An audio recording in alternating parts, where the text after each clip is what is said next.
record on this computer. Okay. Got it. So now do I have to repeat everything I just said? Yes. Yeah, all right. So we're going to try to talk about the divine feminine, and I guess masculine too. So the ideas of masculine and feminine outside, kind of out. Well, I mean, it's within male and female as well, but kind of outside that context, not limited to just sexual genders, but actual characteristics or qualities of feminine and masculine. Sure. So take it away, Natalie. Explain it. Break it down. Okay. I I don't know how to take that away and explain Craig, it. you can do it, right? Yeah, Craig. We'll just give put it a Jordan shot. Peterson link in here. Well, sometimes if Jason and I are on a call together and we're talking about something that it feels like there should be a female in the room for it, like if we're talking about things that would be distinctly understood by females, we say, well, speaking on behalf of all females. Yes, we have done that. Yeah. So the terms, sorry, what were you gonna say? Go ahead. Were you gonna go through the terms?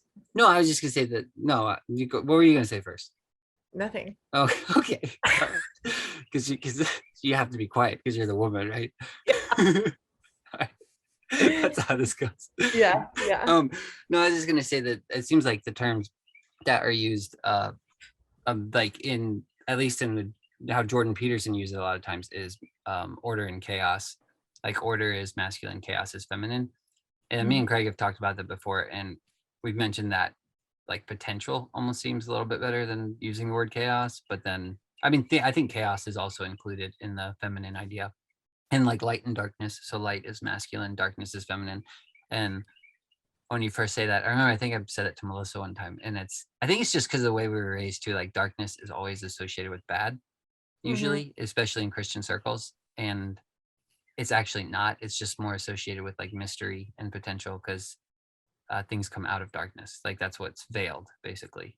So that's the feminine. She's veiled before the marriage and stuff like that. And Yeah. so, and there's so Mother Earth is feminine as well because the potentiality. But each thing seems to like it kind of seems to be in relationship with other things too. I heard that it was a Jewish person say one time on the Discord server I was on, I think his name's Yosef or something, and he said, I was watching one of his videos, and he said a lot in a Jewish thought, a lot of times it's giving and receiving. So like the giving is the masculine, the receiving is the feminine. So that's another way you could look at it as well. I don't fully understand that one, but sure. Break it down. I didn't really follow the giving and receiving idea. I guess because you could say the heaven gives rain and the earth receives rain. And then the earth produces fruit. I suppose that is that reinforced by the association with breastfeeding and mothers and the nurturing element of the life-givingness. Yeah. But So wouldn't that be giving is feminine then? No, because that's what we said. Yeah, but that's what I was saying. Like in relationship, it also kind of changes. Like so, the child would be feminine to the mother there, in a way, because the mother would maybe not so much in breastfeeding, because that's a very motherly act, I guess you could say, and very compassionate, which is more maybe associated with the feminine. But especially when the mother is training the child, then you would say the child's feminine to the mother in a way, because he's receiving instruction he's receiving order from the mother. So in that way, the mother becomes masculine and the child's feminine to receive order. Yeah. Yes.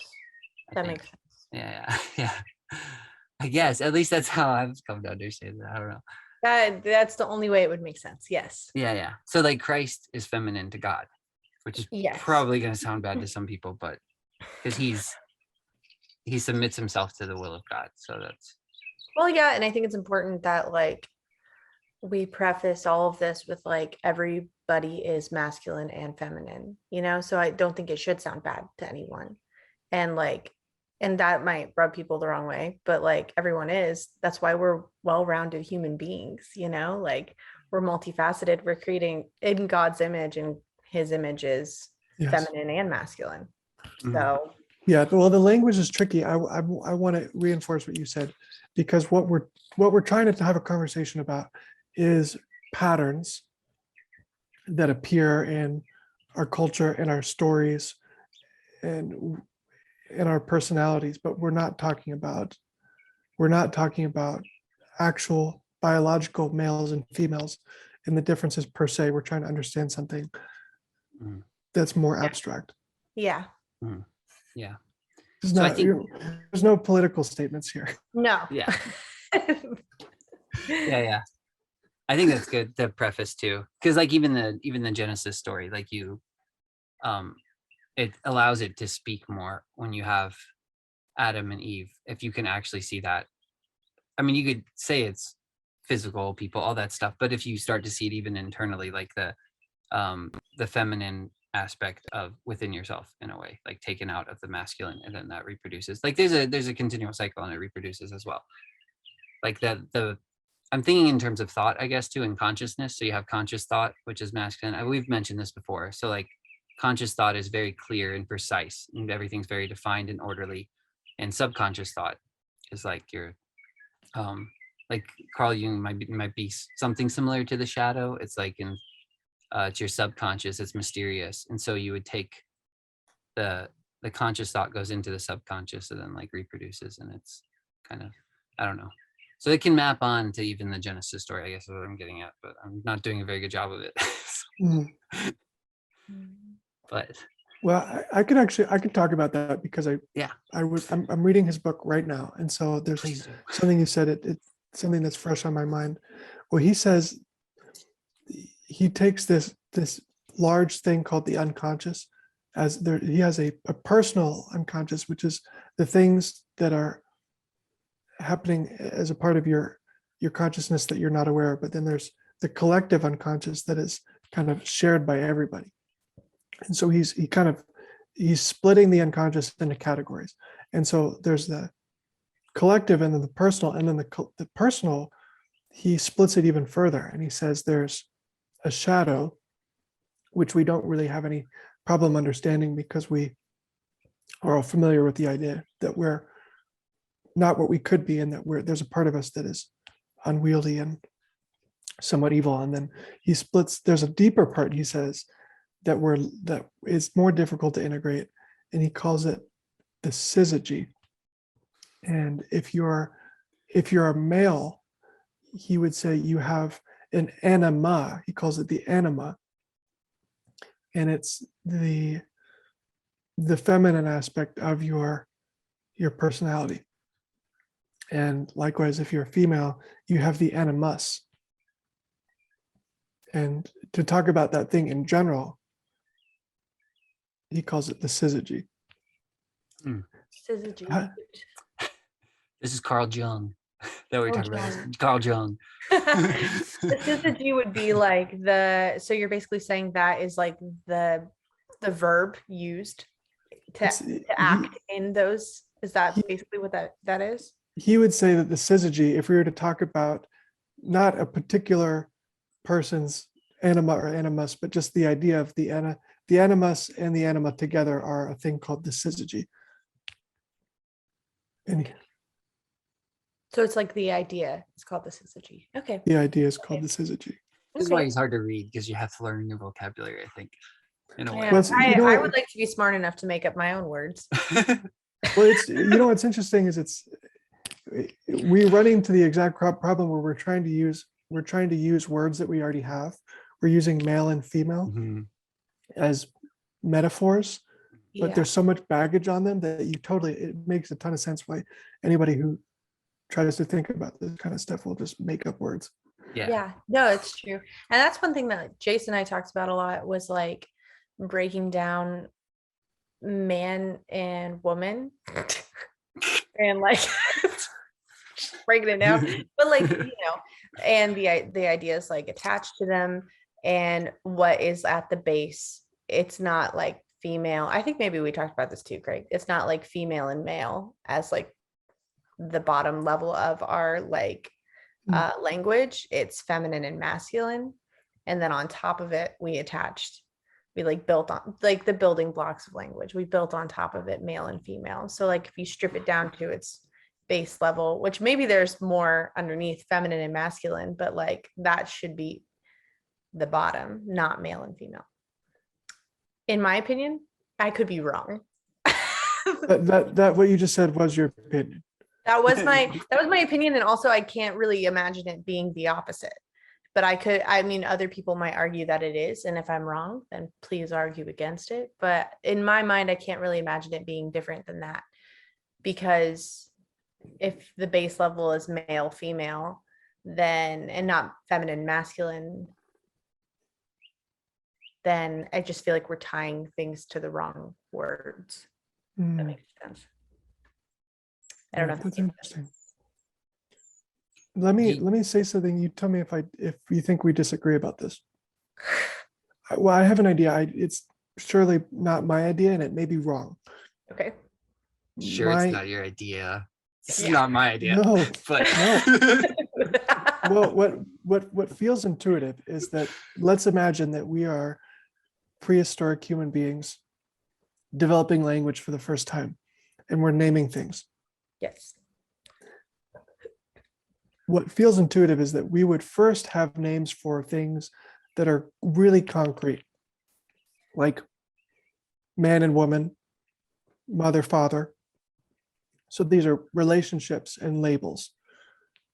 But then I would think that something like the word feminine would come later because it's abstract.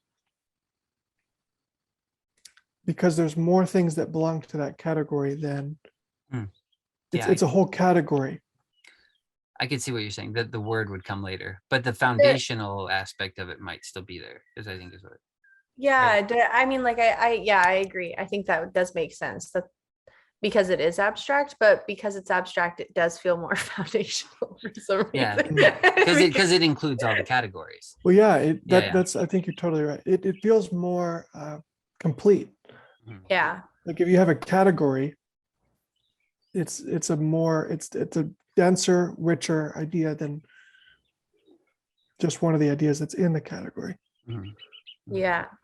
But I think because we think of it the opposite way, because female and male is more concrete, I think it creates like a toxic perspective of feminine and masculine just by like the verbiage. But Say more. It doesn't occur to me, but I think well, you're I just think like if we like build off of male and female, which we probably did as language because it is more concrete and less abstract, I think then we tied feminine and masculine to two different like categories, and it made it more isolated.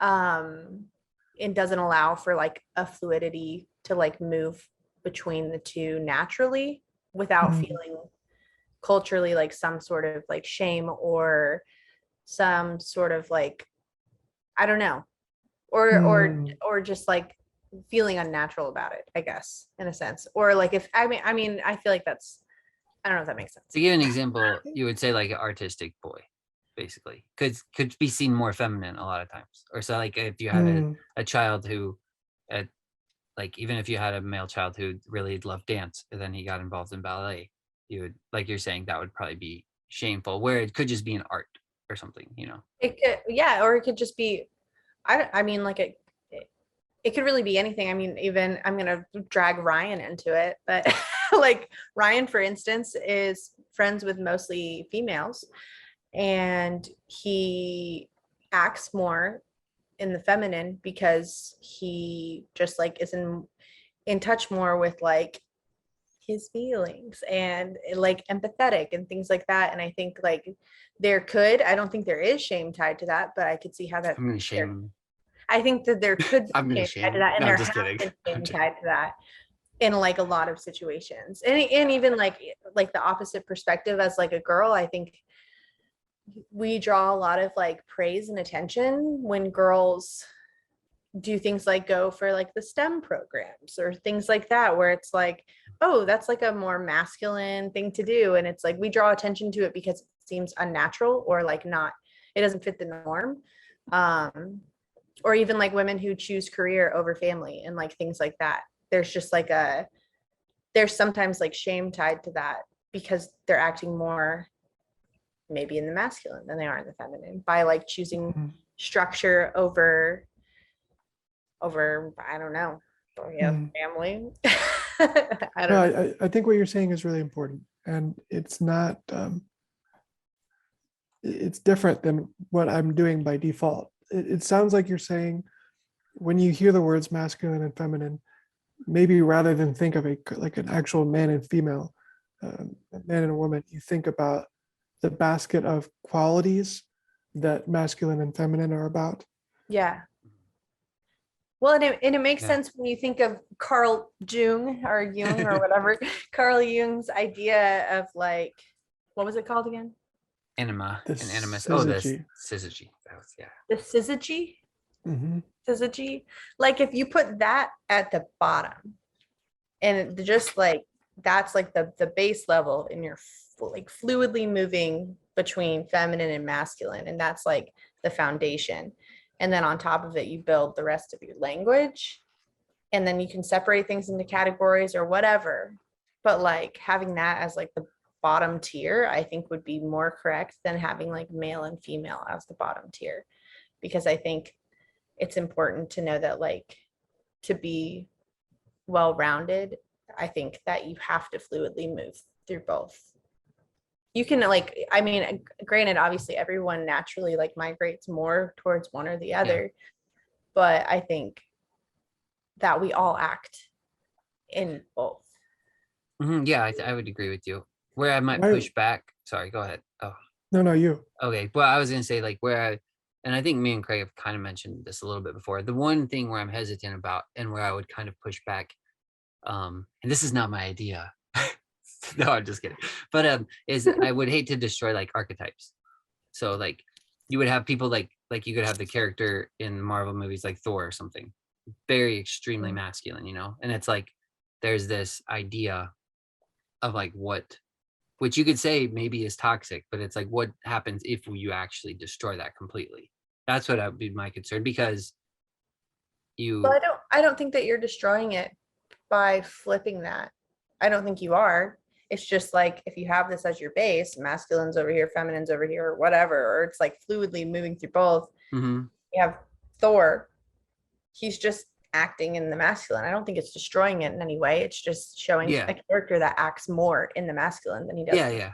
Okay. I don't think it really destroys Yeah. archetypes. Yeah, no, okay. Yeah, that's why I said I would agree with it, because I think everybody does do that. And like Carl Jung's idea that with the anima and animus is everything like masculine and feminine. That's basically saying you have masculine and feminine within you, Mhm. and you have to engage in both of those. Like so yeah, I don't think I was disagreeing with your idea. I guess I didn't know we were in agreement. I guess I was just saying like I would be hesitant because I wouldn't want to break down certain categories. Does that make sense? Like you're talking about getting at more foundational categories, but I would still hate to destroy certain ones. And I don't think you're saying that think it necessarily, would. because you're just saying like, so you have the mother is like an archetype, the archetypal mother, Yeah. and that's included in. You're just saying that's included in Yeah, the I'm feminine. just saying that's Yeah, built yeah. on top of it. It's not Yeah, like, yeah. I mean, like mother would be like on top of a female sort of thing, you Mhm. know? Yeah, Like, yeah. but Yeah. again, But the that's- foundation I think would still be, Yeah. But that's still an ideal, I guess is what I'm saying. What do yeah. we mean? what Not do we mean- everybody has to strive for that, but it's still an ideal of like, here is the ideal mother, like Archetype. archetype. Yeah. Like, What do we mean when we say built on top of? what do we mean when we say that? Yeah. I think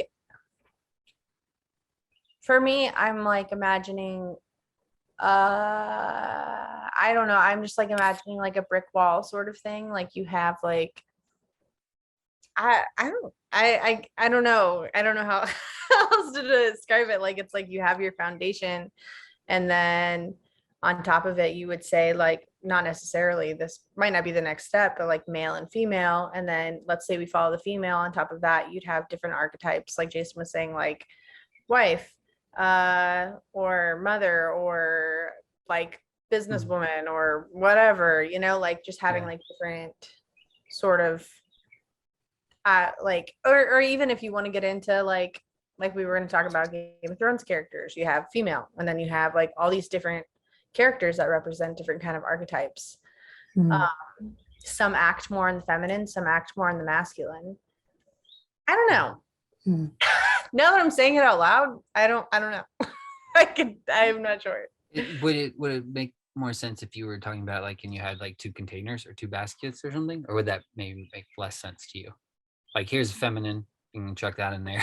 Here's masculine, check that in there. But that might make less Yeah. sense because you're kind of saying something they can kind of intermingle and intermix. Well, no, I feel like that does make sense when you're talking about characteristics, not necessarily people. I Yeah, don't think it makes sense in that way. But if you're talking about characteristics of people, then sure. Mm. But I don't think you can take like an entire person and chuck them into one of the baskets, or you shouldn't. Oh yeah. Yeah. I feel like maybe there's two things going on, and maybe I'm wrong. One thing that seems like maybe we're doing is we're building this structure in layers, and it seems like it's a philosophy or a morality or something. Like, this is the way that we should think about these things. And I think that if that's what we're doing, the brick thing is an appropriate metaphor. I wondered also earlier, I thought we were talking, it seemed like we were talking about layers of language in terms of which, let's say, which pieces of language are built on which other ones. Yeah. Or even you could extend that and say, you could say we're talking about the development of a human brain. In the regions of your brain, which of these concepts are mapped onto the other one? Because in ancient history, we had a brain that likely we didn't have words for those things. And our brain, once we had a word for it, it was putting it somewhere. You know what I mean? That idea was in a region of the brain. It didn't make a new region. It mapped it onto an existing part of the brain. And so that is kind of a layering. I bring that up because that is an actual layering process. Yeah. Like you said. That So makes sense. what are we up to? What are we trying to do here? I don't know. I guess we kind of took a turn. I thought this was going to be a lot more simpler and make it easy for people to understand. And I'm like, I feel like we just kind of complicated things. Well, I feel like It makes sense to me, for people who are coming in who haven't talked about this, I mean, like I've talked to you about it a lot, Jason. So I think it's hard to just like jump right into characters without foundation of like what we're talking about necessarily. Okay. But also, I don't know that we're doing a good job of explaining it. Probably not. So like, Well, this is for us, I suppose. yeah. So like, I think going We're back just gonna to watch it. when I first started saying, I think maybe it would be somewhere to kind of start for other people to understand is like the potentiality and order, or order and chaos sort of thing. To me, that seems kind of foundational. And then you pull out of that the feminine, darkness, masculine, light, like mystery, order, or Yeah. and then you have the two sides of your brain too. One's logical thinking, one's creative thinking. Like one's very orderly, the other one's very. Yeah. And Well, I think, go ahead, Natalie. no, what were you gonna say is probably better. No, I don't think so. I was just gonna say, I think for me, what helped a lot was when you first brought this topic to me, you brought it in the form of like an artist. And because I think the idea of like chaos can be off-putting when you're talking about the feminine, but it's not. It's like taking like it basically an artist is acting in the masculine. Let's say they're like a potter and they're taking the clay, which is the feminine, and they're creating order. So you're taking like chaos and creating order. And then once it's structured, then it's masculine, which is kind of weird. But we like, I don't know. I think that helped me visualize it a little bit more. And like, it kind of like wraps in, when you're thinking about art, it kind of wraps in all of those things. It wraps in like chaos, it wraps in like mystery, darkness, like all of those things, because it's all like part of the unknown. And like every artist is starting with the unknown and then they're making something, I guess. I don't know. That idea helped me kind of wrap my mind around like what the feminine was. But I like that term as well, the unknown. I like that. I like what you said, and I like how we use the word danger, and I think you changed my mind about something, but I'm not sure, because my impulse is to feel like the bottom of the structure, let's call it the language structure or the brain structure, it's Okay. got to be what's concrete. But when you said danger and you talked about the unknown, I'm imagining, let's say you're a kind of single-celled little tadpole creature, you're Mhm. swimming around and you have uh, just the very beginnings of a nervous system, and you're perceiving the world, and you're perceiving, okay, here's food, this is something that I approach, and there's a pattern on the brain or this nervous system, maybe it's not even a brain, it's just neurons like in its spine, and they say, okay, that's something that I approach, that's good, I know what that is, and I'm going to eat it. And Yeah, then there's other things that if you were an animal like this, you would be conditioned to perceive and sense as danger. That's something that you go away from. That's mysterious, or the mysterious is like, I'm not sure. You know what I mean? Like the mysterious is, it's maybe danger, but it's that place where it could be either of these two things, but it's not sure. Yeah. But so that surely, if it happened that way, that totally happened before uh, the brain region, let's say that's male or female. okay.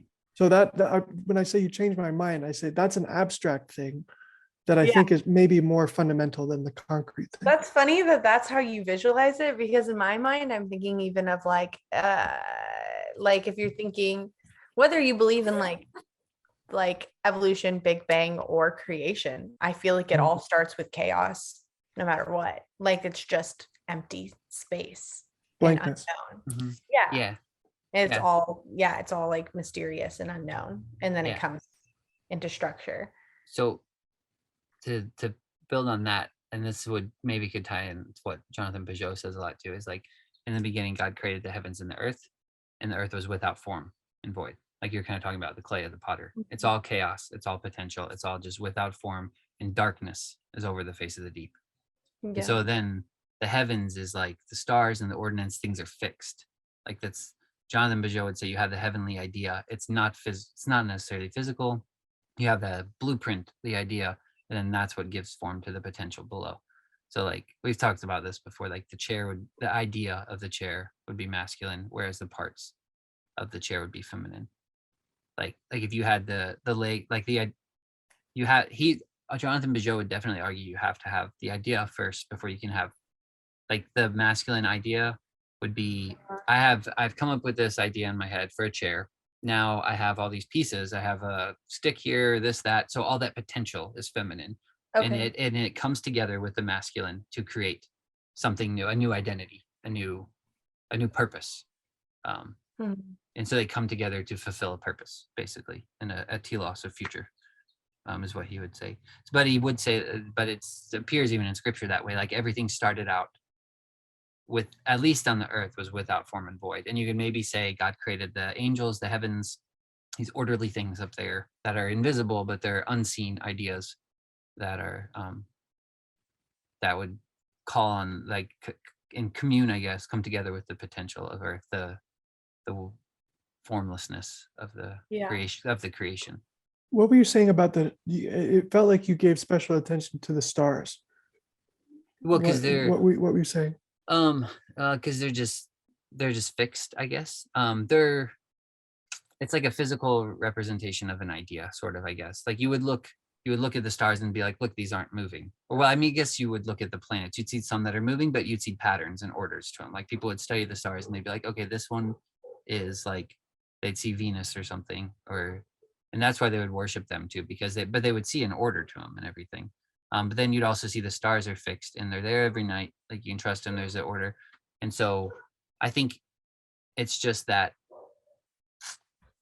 they're not, you can't mold them in a way, it's very orderly. Like you can't take the stars and start mashing them into something else. Does that make sense? I don't know if that's what I'm getting at. I'm just saying I feel like the heavens are usually, I think, considered masculine, and I think it's and I'm not sure all the ancient ideas why that's pulled from that, but you have the fathers, like you would always, like even Simba in the Lion King goes and he looks at the stars to see his father, his forefathers. Like people always think their forefathers ascend into the stars, and so the masculine's up in the heavens, and it's like the guiding lights through the darkness, sort of the illumination on the mind. Does that make sense? Yes. Yeah. Okay. I don't know. Does it? I don't know, because I feel like I'm being very vague. No, I think it makes sense.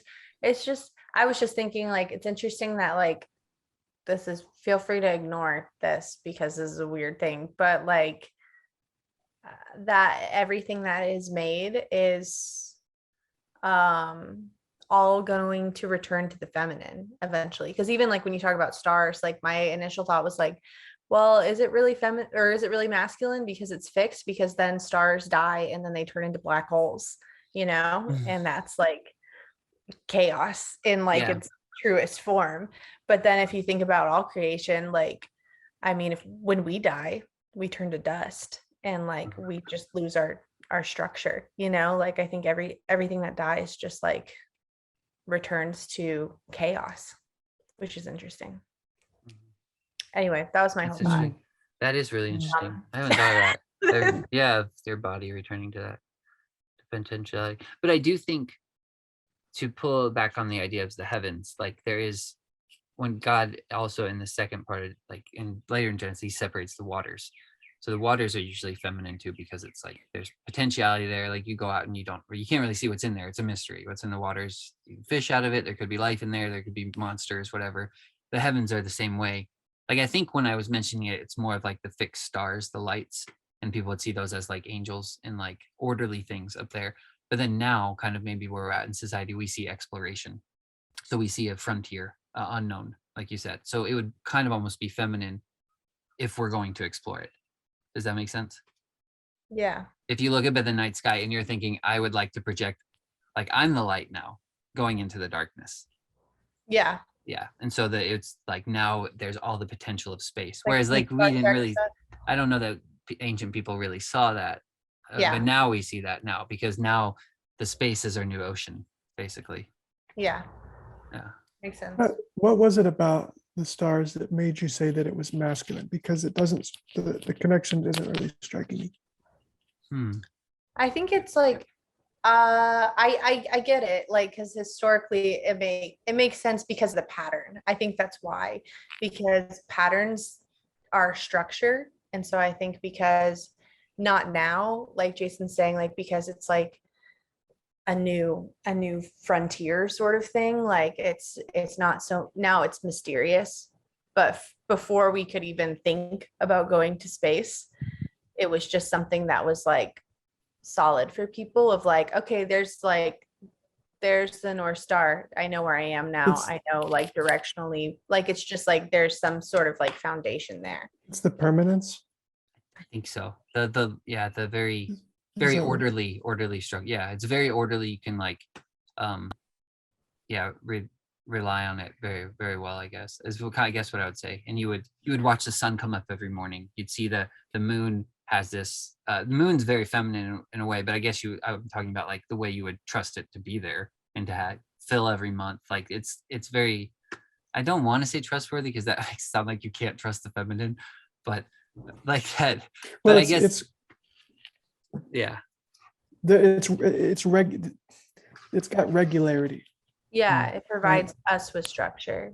It's the regularity, and it's also, I suppose the association is stronger because it's clock-like. Mm-hmm. It's like a large clock.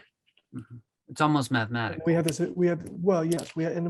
association with Father Time, Mother Nature. Mm-hmm. I forgot about Father Time. That's a great one to bring in. Father I Time. forgot about that guy. Yeah, that's good. Time and space. Yeah. Yeah, we talked about that as well. Yeah. Yeah. So anyway, Yeah. Thrones. So hopefully people understand that. What do we call this? What is that word again? What the Carl Jung word? The Carl Jung word. What's that word again? The Syzygy. Syzygy's the Carl Jung word. Syzygy. Just ignore me. There we go. Syzygy. Syzygy. All right. Syzygy. So that I don't know if you guys want to talk about different characters in different movies and go from there. Do you feel like we've kind of oh, thanks, Craig. You sent it. Nice. You sent the word. I know, I saw that in the chat. Syzygy. Now I I'm got gonna it. pull that up. Yeah. I might have spelled it wrong. I like It it. One of though. the I's might be a Y. I feel like there should be 2 Z's. Just Syzygy. kidding. I don't All right, know. that's Syzygy. That's how it's with The it. I's might be Y's, the Y's might be I's. I I thought just it know was- that the Z's and the G's are in the right place. I thought there was an Oh, L in nice. it, like sizzle G. Syzygy. All right. Yeah. There's no sizzle. Just kidding. Just kidding. So do you think we've kind of covered the idea of masculine and feminine? Do you think that's a good way to describe it, of like order and potentiality or something? Or I mean, Well, there's light and here's a darkness, mystery. question. Why do we call them masculine and feminine? I'm curious why we think that Hmm. we could have taken these qualities, let's say like empathy, let's say like persistence and regularity, nurture. We have all these qualities that belong to one of either category. Why did we bucket them the way we did? We have 2 buckets. We could have chosen to bucket them differently. So why these categories?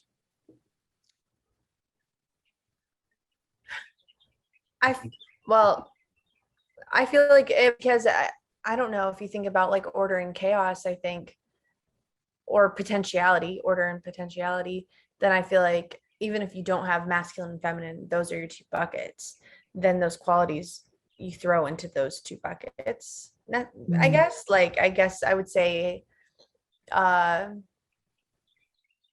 I don't know, like more relational things would go into potentiality because it's more unpredictable, and more structural things would go into Do we Yeah, do the that bucket. instinctively though? oh Like, is it built off our immediate family structure, you think, or historically speaking, is built off of father and mother in a way? And this is how mother acts. So this is probably associated with. Do you think that is that what you're kind of asking, Craig, in a way? Like, is this where it probably came from? Yeah, Natalie, I thought answered it really well. I'm finding myself. I agree with you. I think that it was likely that the categories existed before we had mother, father, and I think we're talking about at a brain level right now, at a conceptual level. yeah. Wait, say more about that.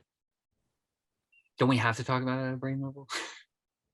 Yes. Well, what I mean by that, it's just I'm imagining the progression of, let's say, our lineage as a creature, right? And you could imagine something single-celled, and it probably understood I see. something like, yeah. Okay. And yeah, as maybe that thing became something that had Neither of you guys are finishing sentences. I'm like, I do that a lot. Sorry. yeah, We're yeah. deferring. You're No, I supposed to agree. finish. I agree with you, Natalie. There you go. So, but I'm struggling a little bit here, I think. So you're saying it's foundational, like it just existed, but you're talking about it existed before we even had a brain level to talk about it. What you're saying. Or before. So like instinctively, we just put these things into the categories Well, without that- necessarily that- even thinking.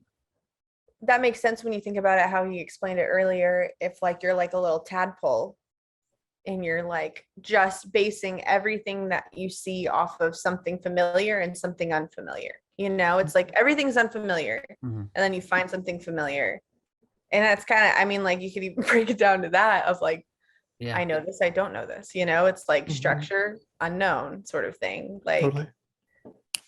so I guess like foundationally, it's just like things you know and things you don't know.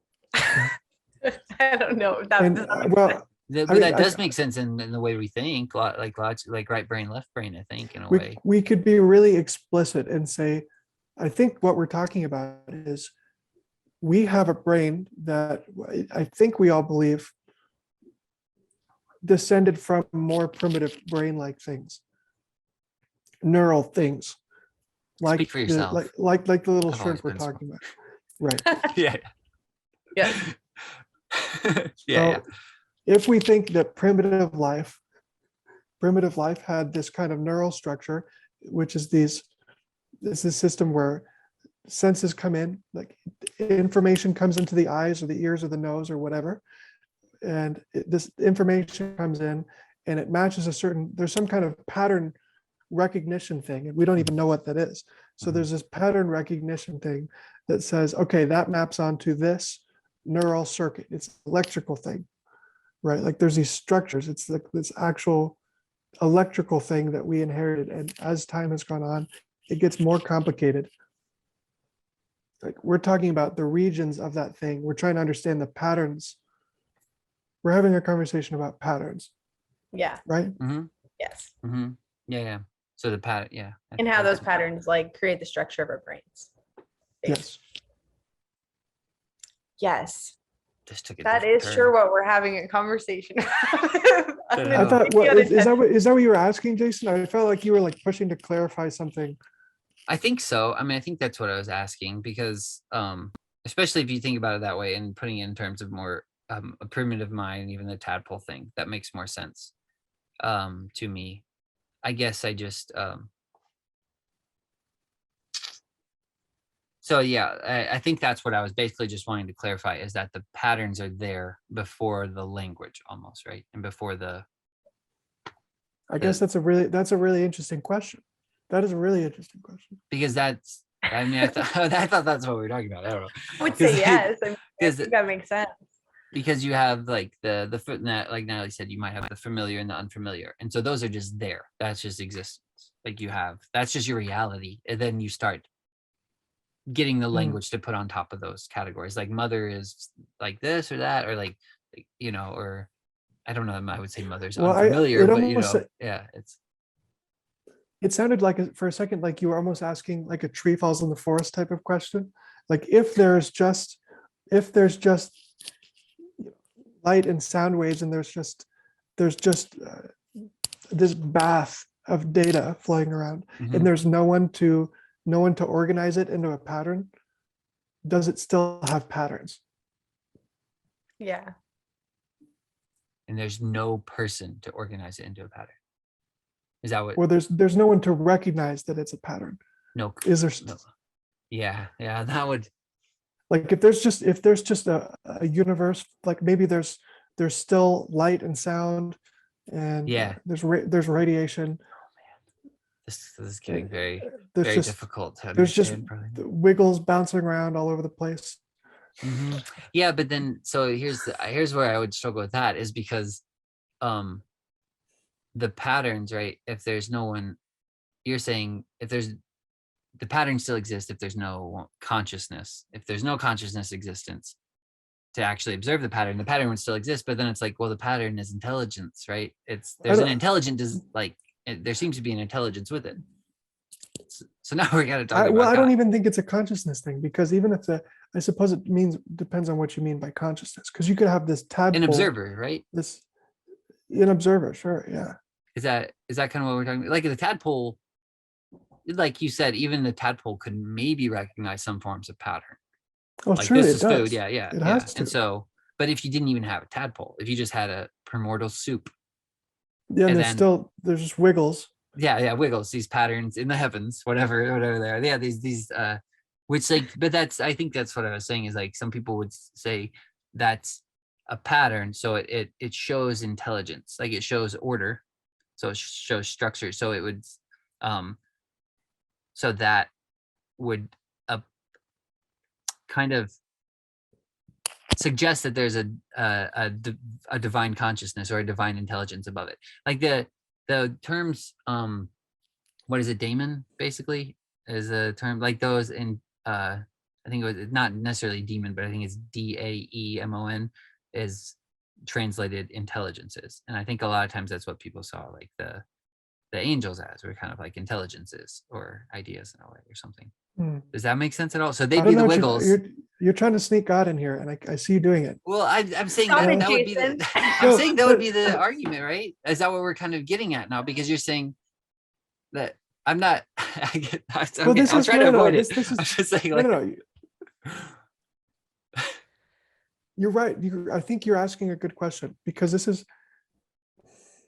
let's say that we're just in this big bath of wiggles and patterns, and there's Natalie bailed. this is strange. Well, yeah, I'm out. but I mean, you still have to ask why these patterns. Is there a purpose or a meaning behind it? Yeah. Yeah, it's like you can keep kind of pushing back. Mm-hmm. Yeah. You keep peeling away, and it's like there's some kind of structured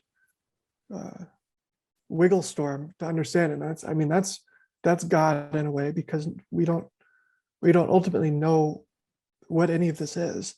Mm-hmm.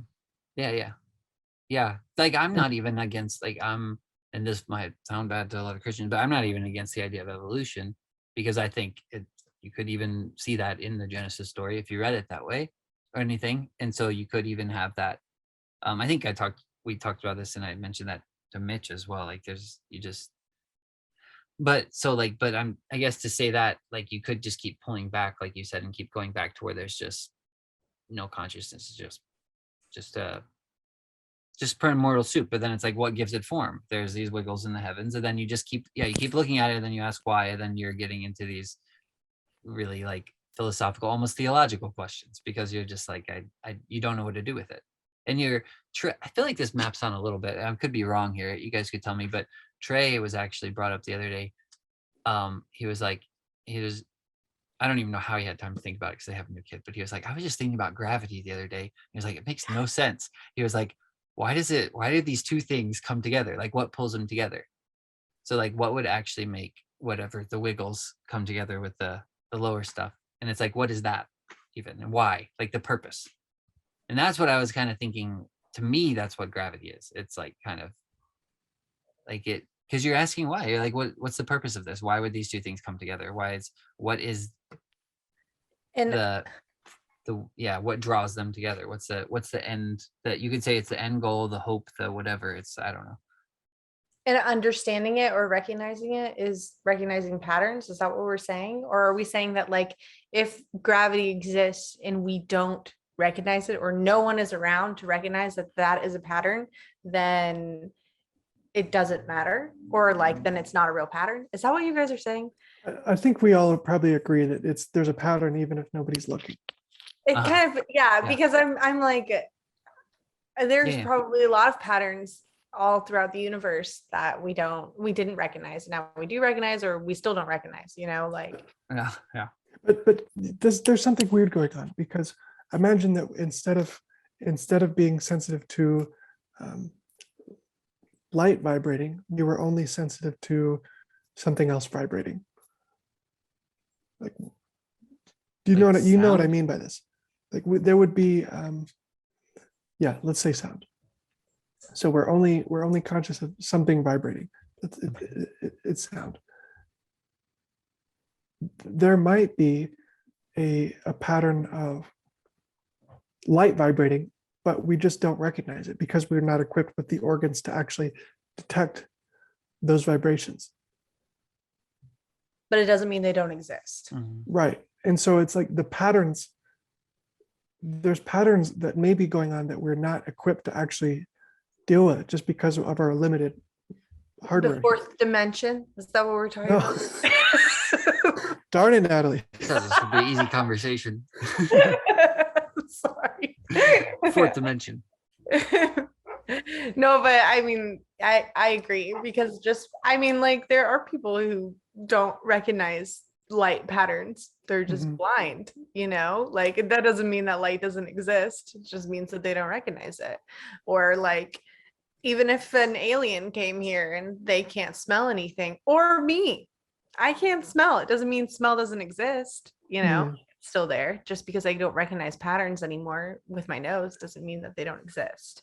Yes, but yeah, I mean, you see why I brought this up though, because we are asking if the patterns exist, whether or not we're here or not, but the patterns depend on what kind of brain and what kind of sense organs you have.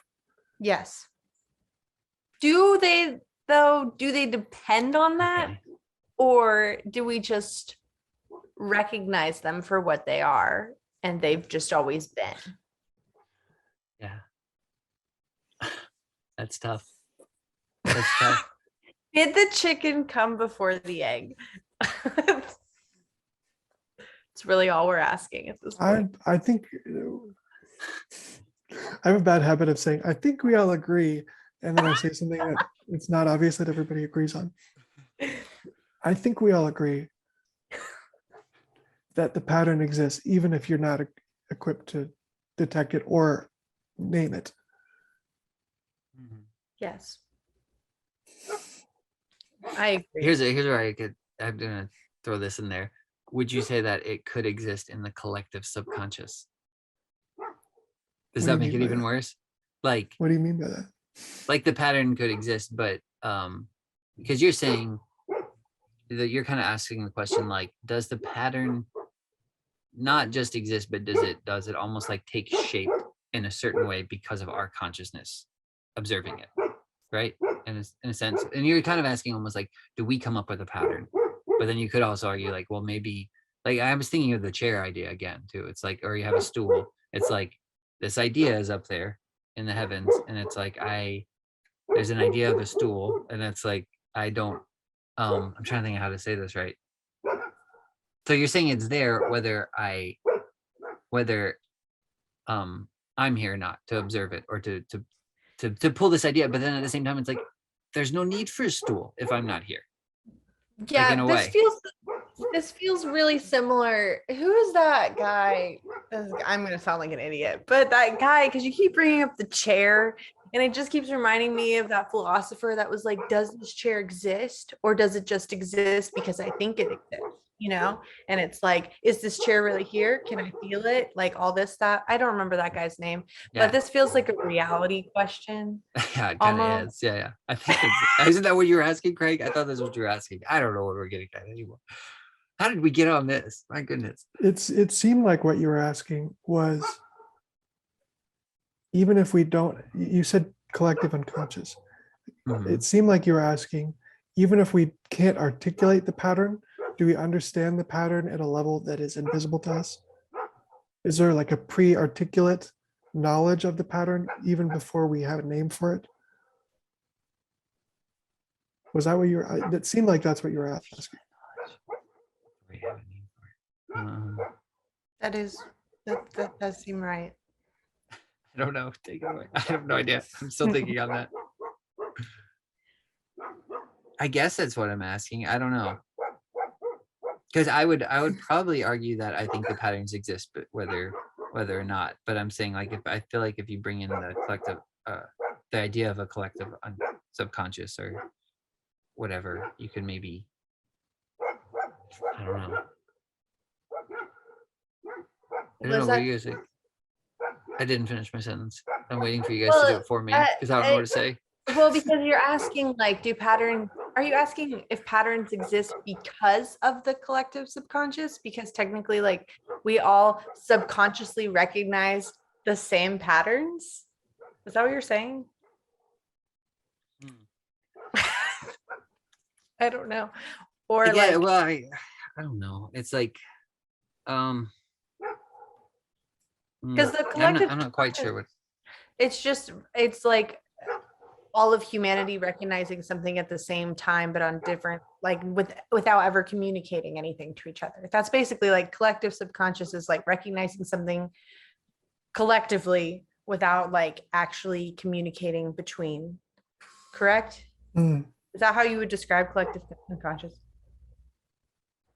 I guess I don't Because know. if that's the case, then I feel like Then it was okay. That then makes it sense. could then it could be like, yeah, they could be linked in that I could live on one side of the world and someone could live on the other, and we could both recognize pattern and call them completely different things, but it doesn't make them different things. We just have different words for them, but it's still like we're both recognizing the same pattern. Yeah. Okay. I see what you're saying. I think I see what you're saying. Yeah. I think I'm trying to track with you guys. I feel like I'm just thinking slow right now. I'm trying to keep up. And I feel like I keep almost derailing the conversation with my questions. No, I don't think so. Because I'm thinking, if you have a heavenly pattern, and while you were talking about that, I was thinking, so if we had a heavenly pattern now of or a structure, like we're gonna take the potential below, and there's this thing in the heavens. I thought spaceship. It's like that didn't exist before we needed it, right?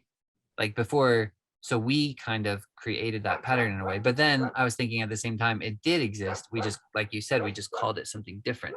Like the same idea exists in the ancient world. It's just a boat to go exploring. Like it's still the same structure. It's a container. Yeah, it's a container. It's a sacred vessel. There we go. A sacred vessel. It's a sacred vessel to Sacred contain. vessel exists in our collective conscious.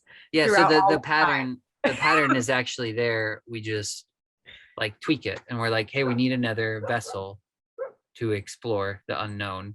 Like Noah's Ark is basically the same thing as, I mean, people talk about it when they put like in movies, they'll have like, we need to go to the Ark or in space because the Earth is dying now. So it's the same pattern, the same idea, the same heavenly idea that existed probably before our conscious was here, that we have just tapped into or something, and now we've tweaked it into a spaceship rather than a. And we tapped into it out of necessity, basically. It's like once you have a need, then you voyage into the unknown. And is that, maybe I totally just took that and just smashed it. I think I did. I smashed it in the ground.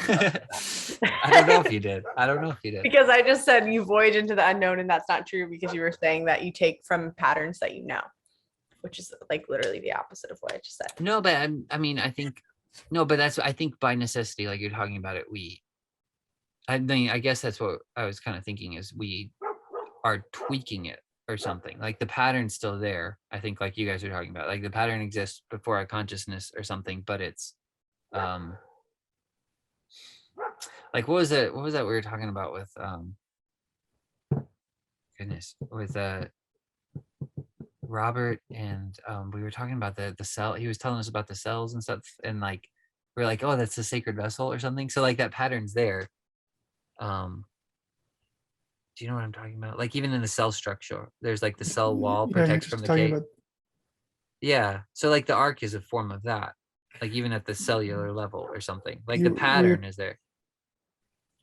The blueprints. Right? Is that what am I even tracking with you guys, or am I just derailing this thing here? I think you are. Okay. Well, no, Craig shook his head no. Great. You're not tracking. I was shaking my head no am I derailing it? Oh. He said no. He says you're making all Nope. stuff. It's wrong. It's all wrong. Yeah. I think I'm trying to remember what that was. I can't remember what, because I have no idea about the scientific. We were talking about the structure of a cell, and the cell there's a cell membrane, so there's a wall.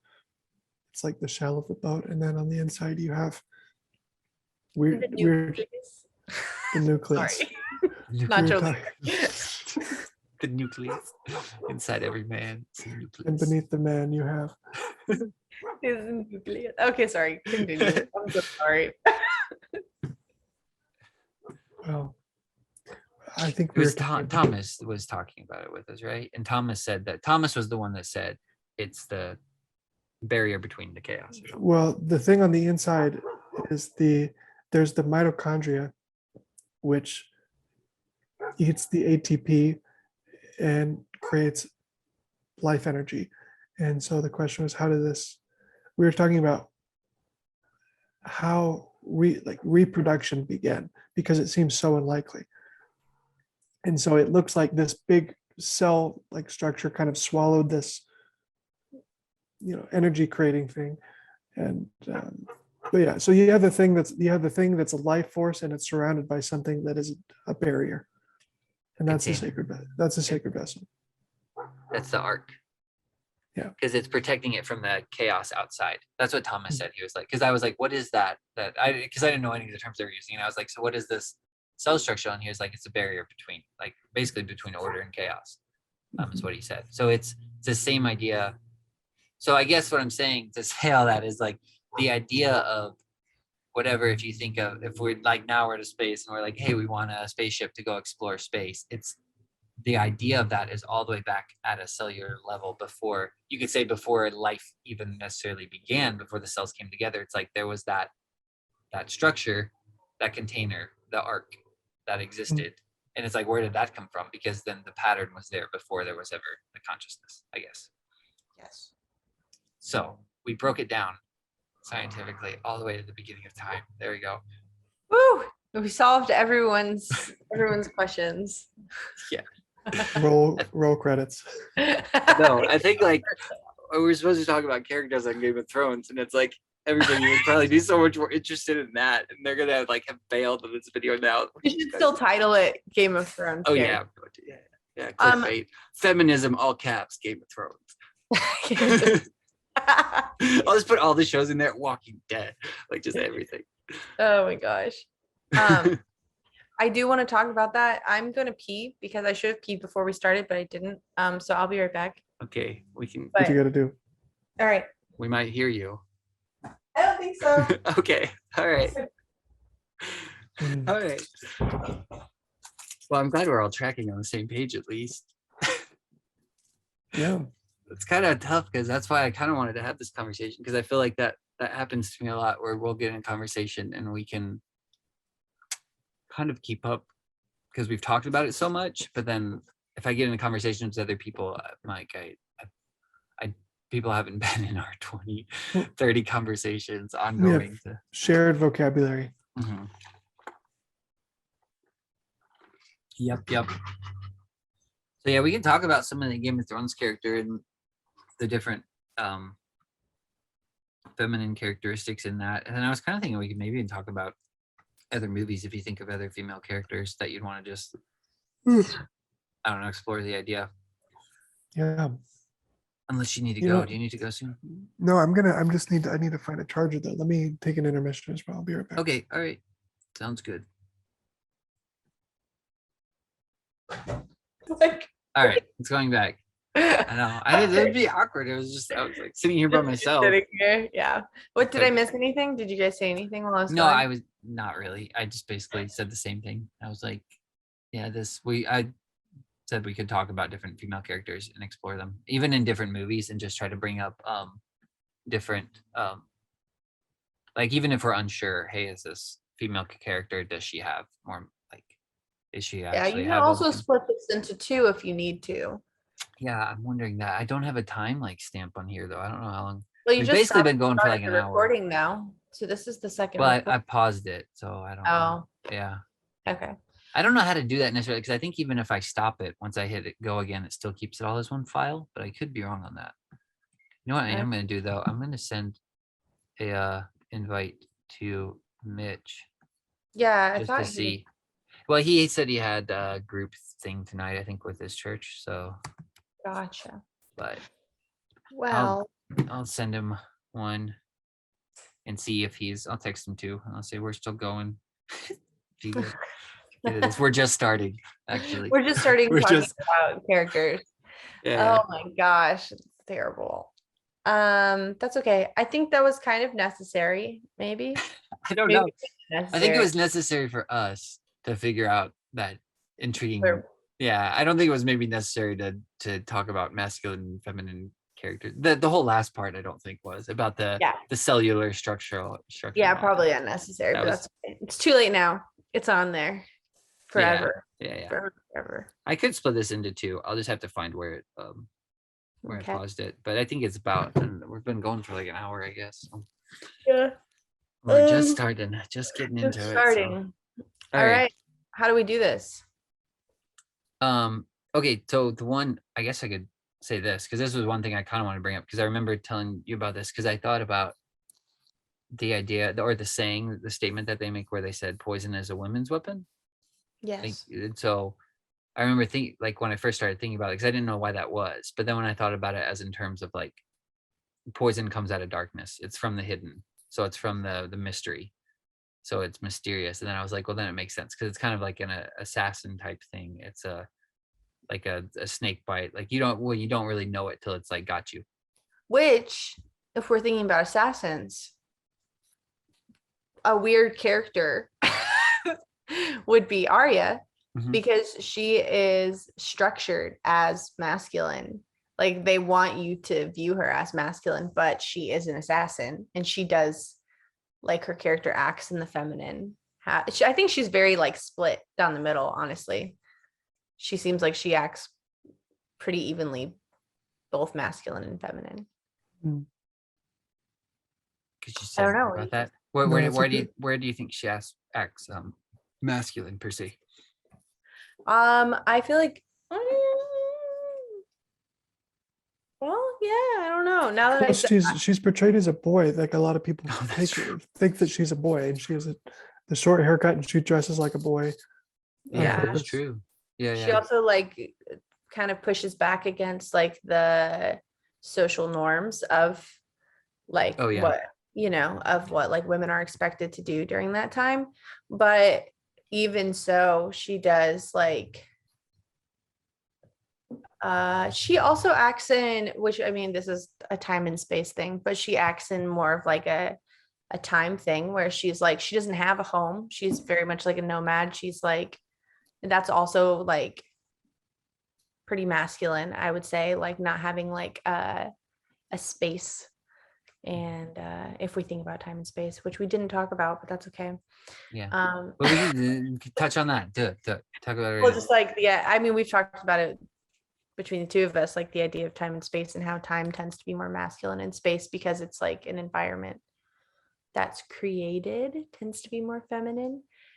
But Kind of like yeah, a womb in a way or a sense that you could say the home is kind of like I don't know what a womb would be. I guess you could say that because it gives, like, a womb gives the child life. When it's in well, the womb, either, it's providing the sustenance and everything.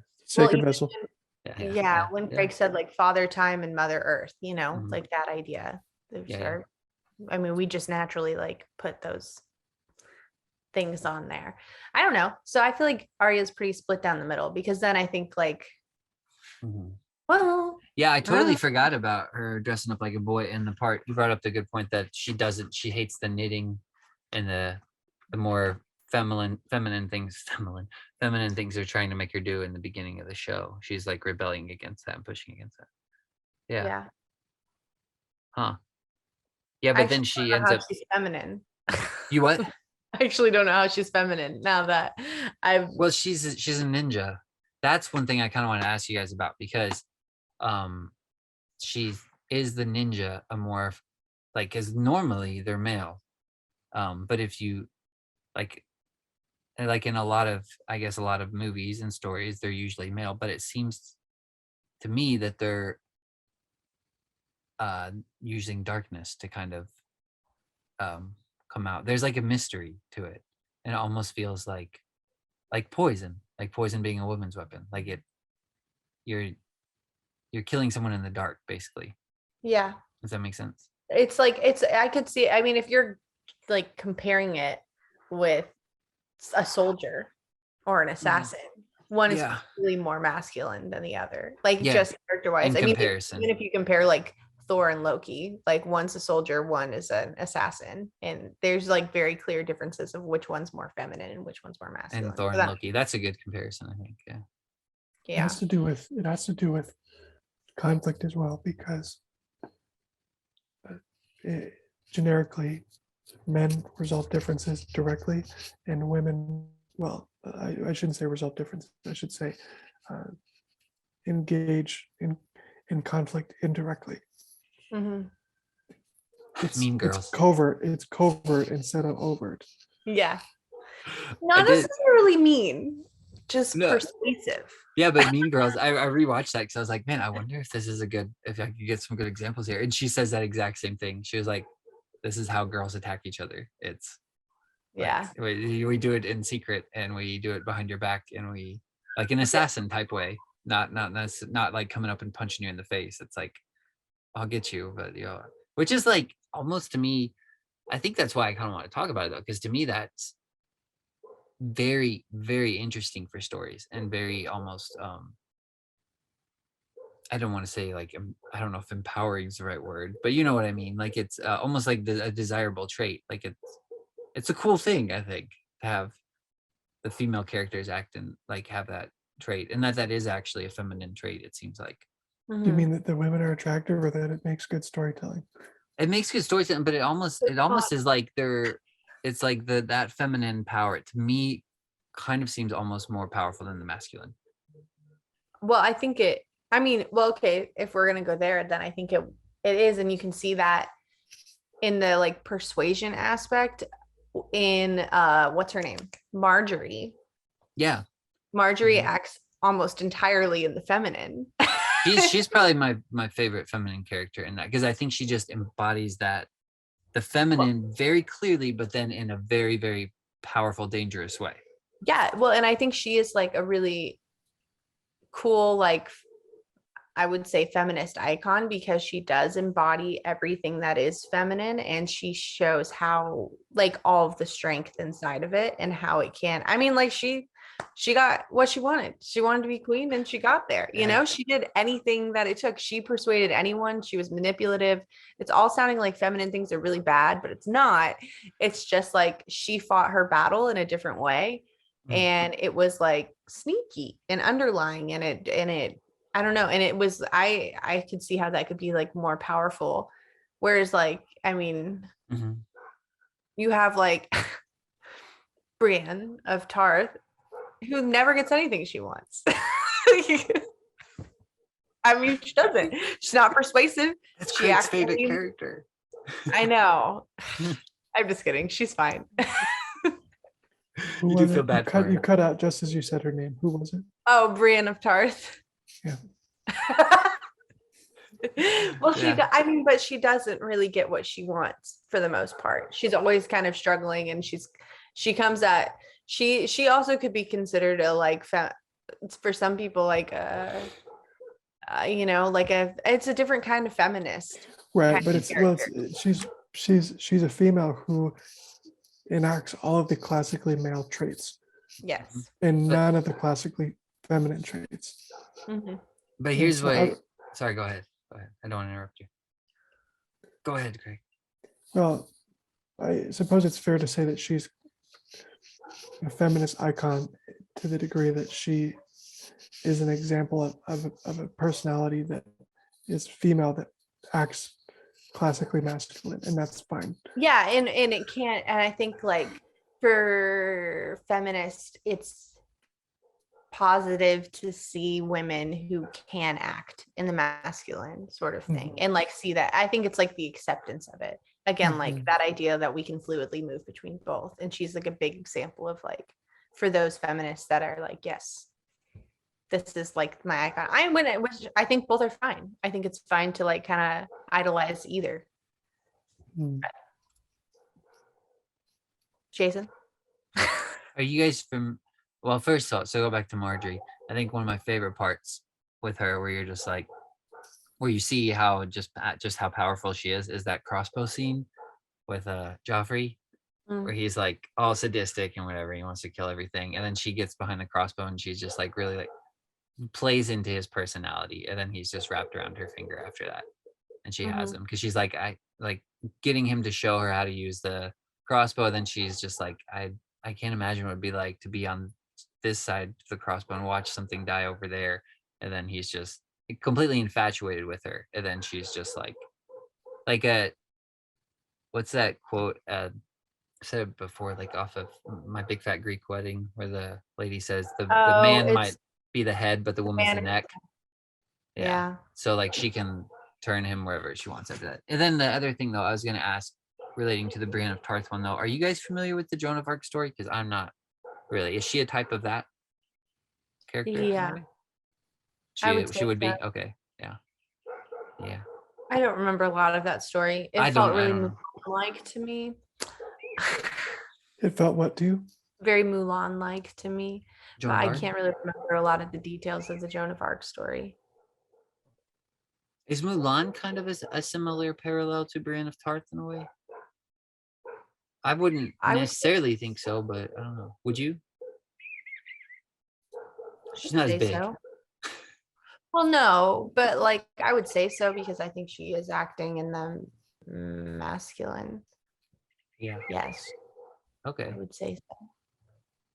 I Yeah. think so. hmm But I would say Cersei is probably like the best character who acts in both Yeah. masculine and feminine. Say more about that. Well, because I think, well, I could be wrong. I actually could be wrong. She's No. probably more feminine than she is masculine. But I think she understands the order and structure. And so I think that's why like she is able to like I think she acts in the masculine because she understands the structure of the way that things are. But I don't know. It's interesting because I feel like it almost like for a while ends up being like a something like not it like kind of like holds her back during like the period of like Marjorie, you know, because she's like sees Marjorie kind of like manipulating and it's like against the rules She's of the killing her way children. it's against the Game of Thrones. Yeah, she's involved in the game for sure. It's against the game. No, I don't know. I'm just Um, talking out my but I have no idea. I think you're right about the masculine qualities because she is directly aggressive and she's not like Marjorie, where Marjorie will be deceptive. Like Cersei's, my impression is very minimally deceptive, where she has, if she's upset about something, she makes a threat or she goes and That's true. she handles things head on. That's true. Yeah. She'll kill you and make sure you know it. Yeah. Yeah. I can see that. But she is the very it's interesting. I love how he plays with the feminine aspect in it too, though, because she is like the queen mother, and she would say she's doing all of that stuff from a feminine, from a motherly perspective. Yeah. Like I have to, like a protection for my children, sort of, until I guess maybe till towards the end or something. But Yeah. but yeah, she does seem to play. Maybe she plays the masculine role in that she takes the throne, sort of, because she's the queen mother, but then she's trying to establish the law. Basically, she's laying down the law in the Mhm. order, law and order sense. Yeah. Well, I mean, then you also have like the one and only Daenerys too. Yeah, can you talk a little bit about her? Because I feel like you have a better opinion on her than I do, or better. I probably do. It might get me in trouble. Okay. I don't know. I think like I actually mentioned this to Mitch the other night, but she's just Lilith straight up. But I actually like that, and I like that he put that in the story. But she is like the story of Lilith and the weird myth in the Bible story. She's almost the exact same thing. Can you explain that? So Lilith in the story is basically God created Adam and Lilith, and Lilith did not come from Adam. She was created alongside him, and so they're having sex, and Lilith wants to be on top, and it's a no-no. And so then she gets like upset. I think they get in an argument, and then she uses the name of God, and so then she gets like cast in this wilderness. And then it's almost sounded like, I don't know, this is my understanding of it, and there might be different versions. And so then God sends 3 angels to try to get her to come back and to like repent, and she refuses to like apologize. And she's like a great, I mean, she's like I think a popular symbol for feminism, because she is trying to overthrow the masculine in a way. And she's like trying to take, she's being on top.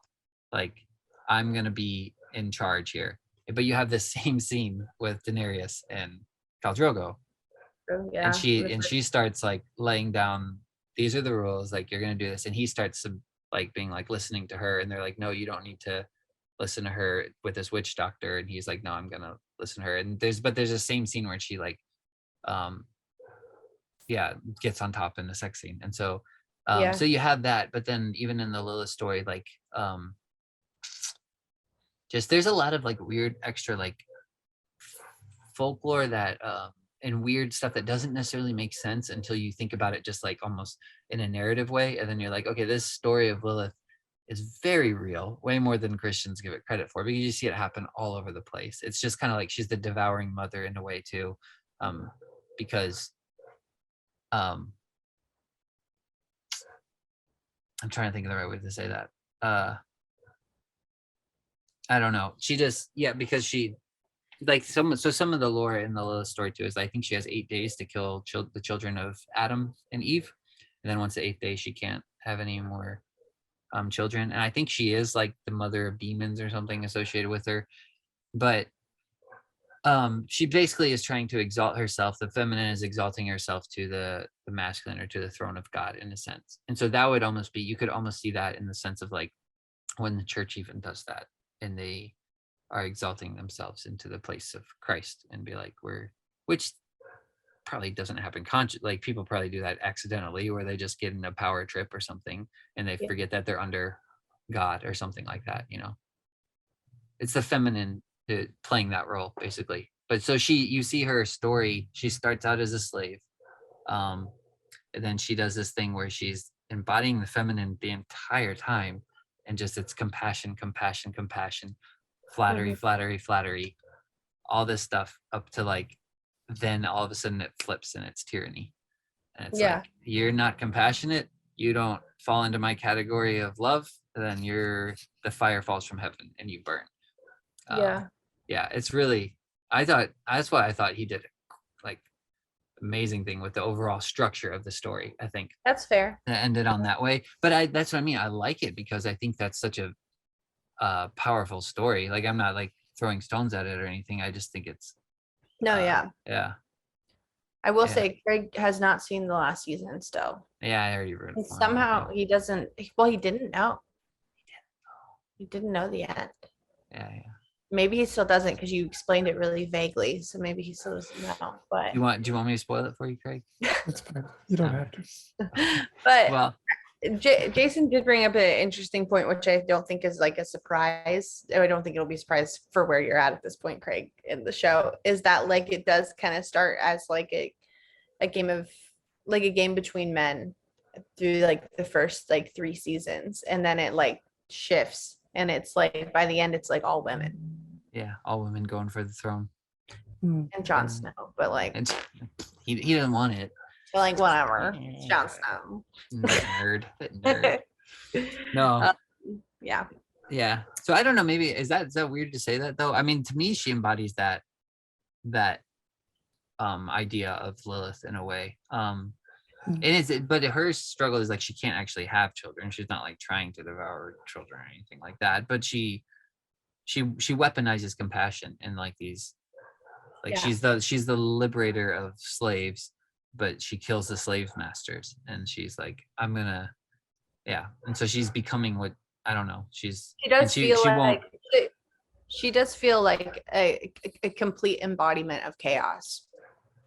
In a way. And she's the mother of dragons, and I don't know, he just does in the stuff. That's why I love that show so much too, because I think George Martin just really understands, I think, the symbolism and what he's doing as well, because even her story, I mean, after her little tragic thing in the first season and she loses her child, then she has like a baptism of fire and goes through the fire, and comes out born again with dragons, and then the serpents grow alongside her, and then like I like how you described that, her little tragic thing in the first season. Yeah. Where her child and her husband died. That like little tragic thing that happened to her. Boo-hoo. Craig, do you have any thoughts? I feel like we're just like blabbing. No, I'll ask a question. I'm curious what do we think about the characters? Let's say, goodness, the names. What is the Stark Queen? What's her name? Catelyn or Catelyn. The mom? Yes. Catelyn, So there's Catelyn, and then separately there's there's this very overprotective queen of their kind of distant ally who's Mhm. horrible. Do you remember her name? Yes, it's her. It's the one with the boy. Robin, or her Yeah, sister, right? Yeah, her yeah, sister. it's her sister. But what's her name? I can't remember. Like Catelyn's sister. Yeah, yeah. It's her sister. Anyway, so what do we think about Catelyn with respect to everything we talked about already? To me, I think she embodies like a motherly type, I would think. Yeah. Kind of the same, a little bit the same way Cersei does, I guess, in that aspect, maybe. Yeah, like willing to bend the rules too in order to like for self-preservation or for preservation of your family. Hmm. That's the vibe I get, I guess. What do you think, Craig? Well, she's classically feminine and she is sacrificial. She also She's unlike. prays. Sorry, go ahead. Go ahead. Oh, I was just gonna say she also prays to the mother maiden crone thing, which is like the I think, and I think it's in Greek mythology. I know it's in like Wicca as well, but I think it's the idea of, so you have the mother and so the maiden's like the virgin, then you move to it's like a feminine, divine feminine archetype that is like splits into three from there. Hmm. So you have like the three stages of life: the maiden, then the mother, then the crone, the older stage of life, the wise old woman. So she even prays to those. So I think she is pulling on maybe all three of those in a way too. I don't know. She seems really undominant the entire series. Yeah, that's true.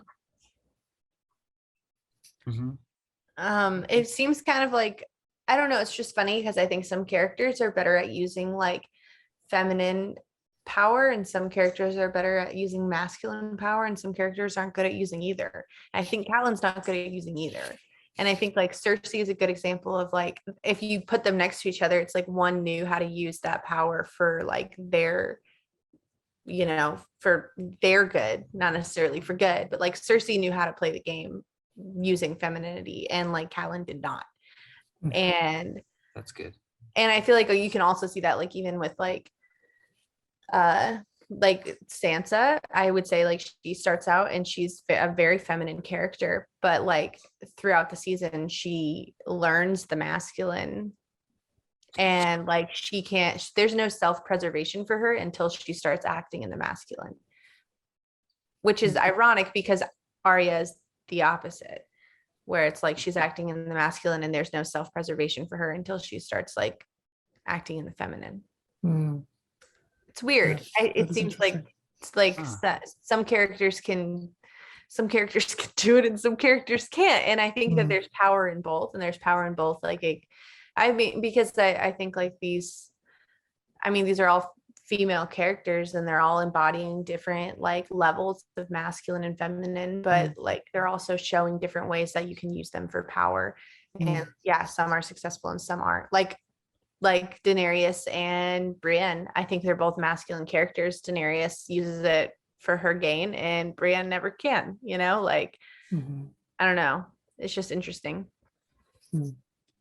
Brienne doesn't want to, though, I think is Yeah, something that I actually kind of enjoy. That like she's in a way that she is, so she's like a female character that embodies mostly almost masculine traits and everything, right? It's kind of what we said, but the way I think that you said she is feminine and is the one way is that she's like a King Arthur knight sort of, and she wants to commit herself to a purpose. Like I want to make my will, all of my will is going to be feminine to this king or this kingly idea, this highest good I see. Like I'm going to become feminine to what I think is the highest good and be a knight for that purpose, for that cause. Yeah. So that's the one way I think she's feminine, and I think it's I don't know. That's a good point. There's a theme in the series. I'm wondering if you guys think that it's appropriate to talk about it here. There's this theme of castration, where there's the religious characters who are castrated, and you have the soldiers who are castrated, and then there's this kind of torture scene where someone is left castrated, right? Yeah. And I bring that up because it's emasculating. Yeah, it is very, very masculine. Yeah. I think in all cases, see, like, what's his name? I can't pronounce it right. What's his name? Boris? Oh, Varys? very. Yeah. He plays the game for sure, I think, but I think he kind of does it almost in the Arya type way. Like he's kind of sneaky in the background, in the shadows. Yeah, which I think is kind of like a more feminine way to play it. The soldiers, I would say you would think are masculine, but they are very like kind of like the Brienne character, committed to this. Like it almost seems like their will is gone. Like their will has been emasculated in a sense. Does that make sense? Yeah. Yeah. It's kind of hard. It's hard though, because they are acting in like the most structural form. Like, What does that mean? because it's hard. It's hard too, because I get what you mean of like submitting to like a higher authority. But then we have to go like what I said earlier about like a soldier versus a assassin. You know, like soldiers are inherently more masculine than assassins are. And so but then soldiers are still submitting. So everything, of course, is going to be acting in feminine because you're always submitting to a higher power. So Except I think for Daenerys. Except for Daenerys, Yeah. but like I would say, because I would argue that they would be more masculine because of the structure that they follow. Just because they're submissive, I don't think that's enough to say that they're like prominently feminine. Like same with Brienne. I don't think I would ever describe her as prominently like acting in the feminine, because Yeah. even though she's like, I think that's one characteristic that doesn't outweigh all of the other structural things. So you would say that army, the Would be masculine. unit would be masculine because they're very Because very they're orderly. Yeah, very structured, Yeah, very in order. cohesive. Yeah. Okay. Yeah. That's my argument for that, but I don't know. I could be wrong. No, I think it's good. Yeah. Theon, I don't know. I don't know where to go with him though. Theon, oh, you call him a little bitch, right? I don't even That's know. what his sister would probably call him, right? It is In the show, yeah. He was completely mean, emasculated, I think. Yeah, and yeah, I forgot about her too. I did She's too, a yeah. character as well. I think she even emasculates him even more too. In a way, Yeah. she tries to not, but I think she kind of does. she pushes yeah. at him. Yeah.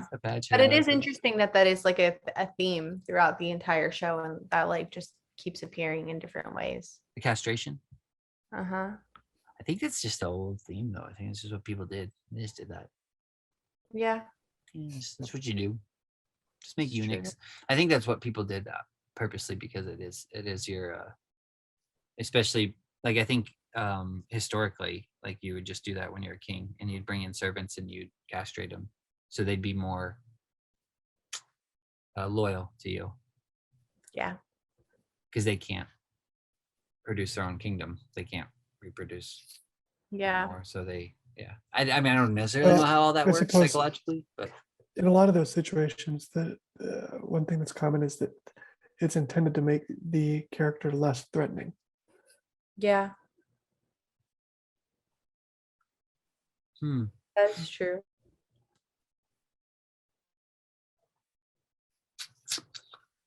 Yeah. I don't actually think there's an argument against that. I was gonna say the only thing I could say is like Varys is intimidating because there's a mystery about him, but I don't think that has to do anything with the fact that he's castrated. I think that's just his character. You know, I think you're right in that it is like the common theme is to make it less threatening. But the other guy beside him, I would say, is very feminine in his play of the game to get the throne too. What's his name? Littlefinger.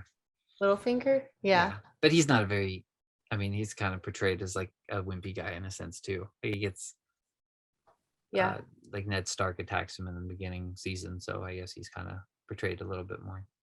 Yeah. In a feminine aspect. The wannabe Edward Norton. He looks so much like him to me. Yeah. I guess so. So you got any other ones Any other characters? How offensive were they? I don't think you were offensive. All right, that's good. That's good. I feel like people would get mad because most people are definitely team Daenerys for sure. But I mean, actually I like that she's in the story. I just think it's yeah, I think she's a great character. She's not my favorite. I wasn't rooting for her or anything. Yeah.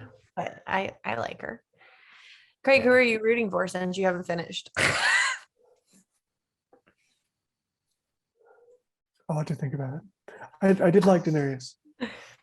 Yeah. I wanted Daenerys to win. Yeah. Well, Oh, you I don't know. ruined Maybe it. she does. Maybe. Maybe she does. You never know. Yeah. Yeah. Remember I did. Go Oh ahead. no. I take it back. I wanted the youngest Stark son to win with his friends. The Remember youngest. the kid who's just off in the Oh, woods. Bran. Yeah. Bran actually is a really interesting character. I was more interested in him once I started like hearing people talk about his character in the books. I know you hate him. Okay, cool. I guess that makes a little more sense. Wait, why why? I just thought his friends are cool. Yeah, his Yeah, friends his friends are very cool. Talk I don't about really like them him. more though. What do you mean you started to like them more once you? Me? Yeah. What? Oh, just like the idea of the three-eyed raven, that whole thing. I didn't fully understand that Well, explain that. how well it's just like it's because now I don't know how, again, I might be spoiling something, sorry Craig, but like this idea that he like once you become the three-eyed raven you transcend time and you're no longer like he's no longer who he is, and so it's like, and also the person that was, I think the thing that got me with it that made it more interesting was that the person that was teaching him to be the three-eyed raven and who was the three-eyed raven was House Targaryen. And so technically Bran, once he's not Bran anymore, is now like that man has like, what I was told, this could be wrong, was that like that man who was like House Targaryen is now like a part of Bran. And so like Bran is like Targaryen, but he's not, but he's, because he's Bran, but then he's not Bran. The three-eyed raven is like a Targaryen type of person, I guess. That's what I was told. I could be totally wrong. So I don't know, but that made it better for me. Huh? I hadn't heard that. That's interesting. That made it better for you. Yeah, just because I am a Targaryen fan. I do think that house did, I do think they belong on the throne. Yeah, they got the dragons. I definitely liked her brother. Dragons. It was his throne. Yeah, her Daenerys' brother was brother. an awesome character. He died way too soon. Yeah, He was evil, but he was evil in the best way. yeah, he was great. Yeah, I love to hate him. And I Yeah, wish yeah. he had stayed longer. yeah. That's the hard thing with Daenerys, though. Like, she's not a character you love to hate. Like, there's certain characters like you love to hate, and you're like, "Man, this is great." Like, addition to the show. But her character, you're like rooting for her the whole time. I think just the reason I liked it, and I like this, why you put it in the story, because it's just such a real story. Like, and Yeah. it's like this crazy prophetic warning, sort of like, you're gonna try to establish your own utopia. It's probably gonna devolve or twist on you like a serpent, like a dragon, and turn into some sort of tyrannical system if Yeah. you're using it that way. Yeah, which is really, I don't know. Yeah, it seems like, I mean, that's what I mean. It seems like a very I don't know that you say foundational story. Like, it's just there. Like, it maps onto a lot of different things. Yeah. Yeah, archetypal story, maybe. I don't know what you'd say. I don't Yeah. know. You just say that. Yeah, Bran. I like that. His morality definitely changes. He's interesting to watch once he becomes a three-eyed raven. His morality changes. Yeah, because you said he transcends time, right? Yeah. Yeah. Yeah. So people's lives are very, very That's true. subjective to him. He's like, Yeah, they're that's almost true. expendable in a way. It's like, Yeah. I see the overall story now, so you're just a little piece in the big puzzle. Yeah. Yeah, that's true. Yeah, it's true. Bran, Yeah. he's interesting. Yeah, he is. So Mulan, you want to talk about Mulan? We already did that. What about Uh, Nala? I don't know who Nala is. Oh, Nala from The Lion King. I Craig don't knows all about know. it. I wouldn't know enough to talk about her. I'm not gonna lie. What about She's Lion not King 2? Who's a feminine character? the main character? Yeah, and then I thought the main character was the boy one. What's his name? No. Co. No, the main character is the girl. That's yeah. Kovu's just the The love bad boy. Yeah. Yeah, he's the bad boy. You need to watch that one again. I It's the do. best one, in my opinion. Really? Better my than Lion King 1.5? Yeah, it's my favorite one. The second one's It's my favorite. Romeo and Juliet. Yeah, That's interesting. Yeah. Yeah, you're right. Romeo and Juliet. It's West Side Story. It's everything. What? It's wonderful. It's good. It's good. Yeah, it's a good Well, movie. maybe we exhausted this subject. I don't know. You guys got anything else? I don't think so. Not It's that getting, it's getting dark in your house. I know. I can turn the light on. You don't have to. You don't have to. There. It's just all my windows are in other rooms, so it's just Yeah, yeah. slowly getting darker. Yeah. Yeah, Well, I don't know. Are you good, Craig? Do you have I'm any other good. thoughts? say more, Craig. I'd love to be with you guys again and watch the rest of the show. Yes. No, that We was should do that. There's still a lot. Next Jason, our trip Natalie, to Texas. yes, What? or Tennessee. Okay. Jason, last Natalie and I talked, we decided that we're going to have a week-long vacation. We're going to go to Texas or Tennessee, and we're going to watch the rest of the seasons that you guys didn't watch with me. Yes. And we're Okay, gonna make yeah. music. And we're going to make music the Yeah, entire exactly. time. That Yes. sounds great. And then we're gonna have to do it again because I keep telling Natalie I do want to go out western area and pan for gold. So we're being we'll probably pass through Texas. So you can hop along Yeah. if you want. I bought gold pans. I got all the gear now. Yeah, so if you want to come pan for gold with us, you Yeah. can.